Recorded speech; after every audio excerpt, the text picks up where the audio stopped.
pintar. Jumpa lagi dengan PowerTab di video pembelajaran secara online. Jangan lupa subscribe, like, dan komen videonya ya. Baiklah, untuk memulai materi kita hari ini, marilah berdoa menurut agama dan kepercayaan masing-masing. Berdoa dipersilahkan.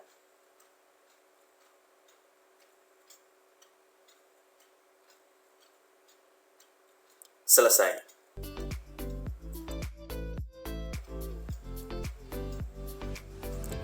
Pada pembelajaran sebelumnya, kita sudah membahas mengenai tanaman padi. Begitu banyak manfaat padi yang bisa kita rasakan, dari mulai sebagai bahan makanan pokok hingga bahan baku pembuatan tepung beras yang digunakan untuk membuat makanan ringan atau kue. Seperti yang kita ketahui, bahwa sebagian besar orang Indonesia menjadikan nasi sebagai makanan utama. Lalu, seharusnya bagaimana sikap kita terhadap tumbuhan tersebut?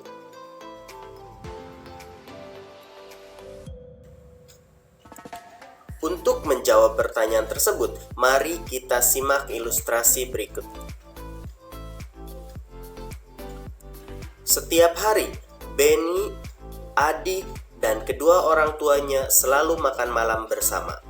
Di keluarga Benny, semua orang diberikan kesempatan untuk mengambil nasi sendiri. Ibu Benny selalu berpesan, ambil secukupnya. Adik Benny sering tidak menghabiskan nasinya.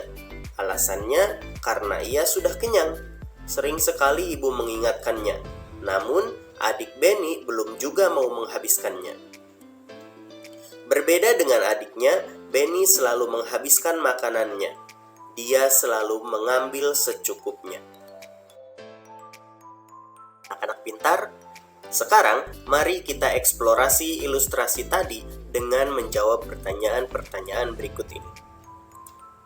Pertama, apa yang dilakukan oleh adik Benny terhadap makanannya? Makanan yang diambil adik Benny selalu tidak habis. Yang kedua, apakah yang dilakukan Benny terhadap makanannya? Jawabannya, Benny selalu menghabiskan makanannya karena dia selalu mengambil secukupnya saja pada saat dia makan. Yang ketiga, menurut kalian, manakah yang telah bersikap bijak terhadap makanan? Apakah Benny ataukah adiknya? Jawabannya, tentu saja Benny. Mengapa demikian? Benny selalu menghabiskan semua makanan yang diambilnya, sedangkan adiknya selalu menyisakannya sehingga mubazir. Pertanyaan selanjutnya, apakah mereka sudah mendapatkan haknya atas makanan? Dan apakah mereka sudah melakukan kewajibannya terhadap makanan tersebut? Jawabannya, Benny dan adiknya sudah mendapatkan hak memperoleh makanan. Dan bahkan mereka bisa makan malam bersama keluarganya. Namun, adik Benny belum menjalankan kewajibannya untuk menghabiskan makanan yang diambilnya tersebut. Anak-anak pintar, kita berhak untuk menggunakan tanaman sebagai bahan makanan. Tapi kita juga berkewajiban untuk bijak dalam menggunakannya. Salah satu cara bijak dalam menikmati manfaat dari tanaman adalah dengan tidak membuang-buang makanan. Sekarang, mari kita lihat proses yang dilalui untuk mendapatkan sebutir padi. Proses dimulai dengan membajak sawah. Petani biasanya membajak sawah dengan menggunakan bantuan sapi atau kerbau. Sekarang, tidak sedikit juga petani yang menggunakan mesin pembajak sawah. Setelah benih padi sudah berusia sekitar 21 hingga 30 hari, bibit padi pun ditanam di sawah yang telah dibajak tadi. Menginjak hari ke-100, padi akan mulai berbiji dan masih hijau. pada hari ke-120, padi pun akan berubah menguning dan siap untuk dipanen.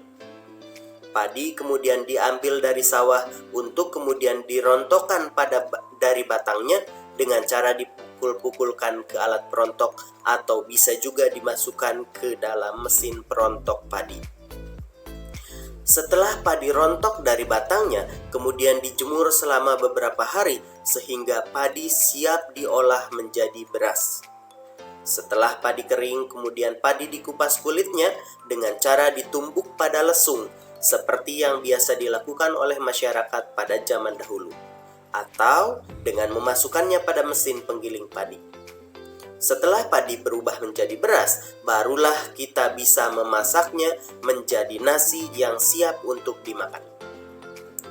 Anak-anak pintar, begitu panjang proses yang dilalui dalam menanam dan mengolah padi, hingga menjadi nasi yang biasa kita makan.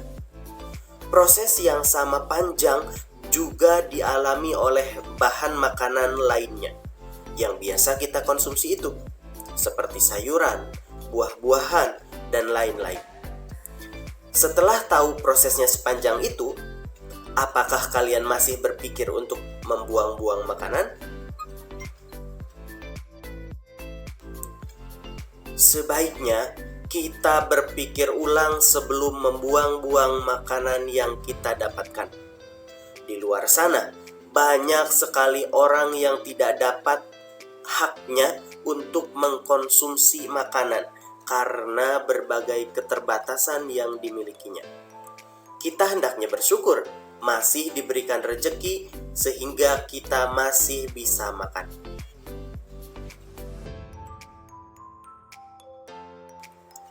Saatnya mengerjakan tugas. Amati gambar-gambar berikut ini, kemudian isilah tabelnya.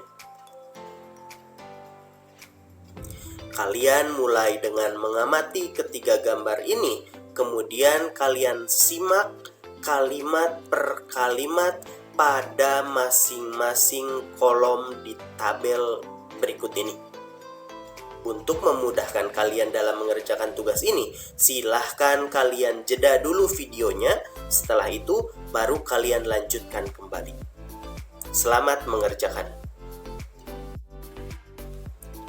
Selanjutnya, kita masuk ke bagian Ayo Berkreasi. Kali ini, kita akan membuat karya seni rupa 2 dimensi menggunakan teknik tempel. Karya seni yang akan kita buat tersebut adalah kolase. Sebelum kita memulai berkreasi, terlebih dahulu kita berkenalan dengan yang namanya kolase, supaya kita tahu dan tidak tertukar dengan karya-karya tempel yang lainnya. Kolase adalah karya seni 2 dimensi yang terbuat dari berbagai macam material berbeda yang kemudian ditempel menjadi sebuah karya unik, menjadi sebuah gambar unik.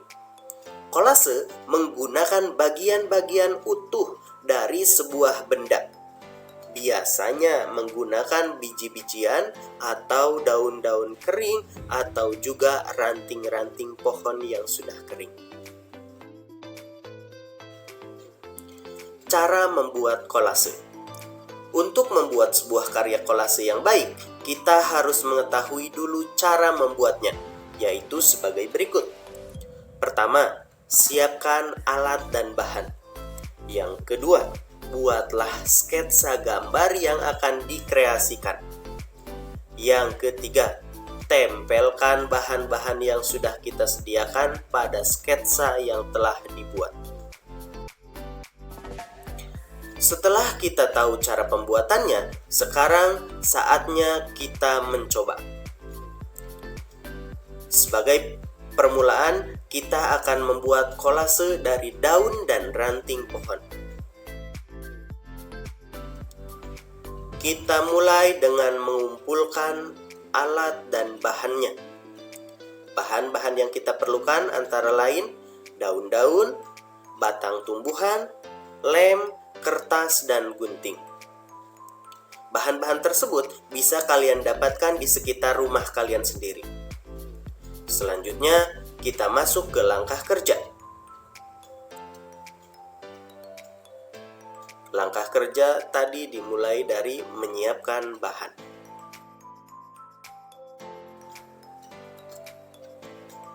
Langkah berikutnya yaitu buatlah sketsa gambar yang kamu sukai, atau jika kalian tidak bisa menggambar sketsanya, kalian bisa juga dengan mencetak sketsa gambar yang kalian peroleh dari internet.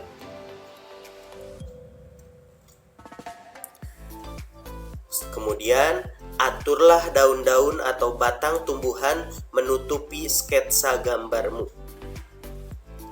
Perhatikan ukuran, perpaduan warna, dan bentuknya.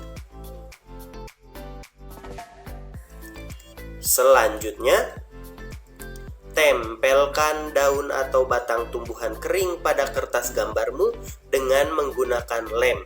Tempel dengan rapi. Jika karyamu sudah selesai, pajanglah karya seni dari tumbuhan kering buatanmu di dinding rumah kalian masing-masing. Bagaimana?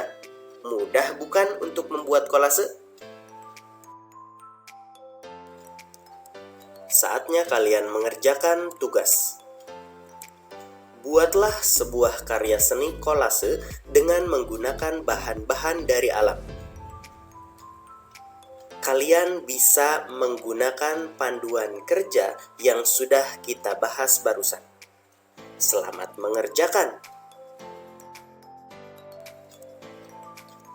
Anak-anak pintar, demikianlah materi pelajaran kita kali ini. Ingat pesan Pawarta, ambillah makanan yang sekiranya mau dimakan saja. Jangan sampai jadi mubazir. Akhir kata dari Pawarta, wassalamualaikum warahmatullahi wabarakatuh.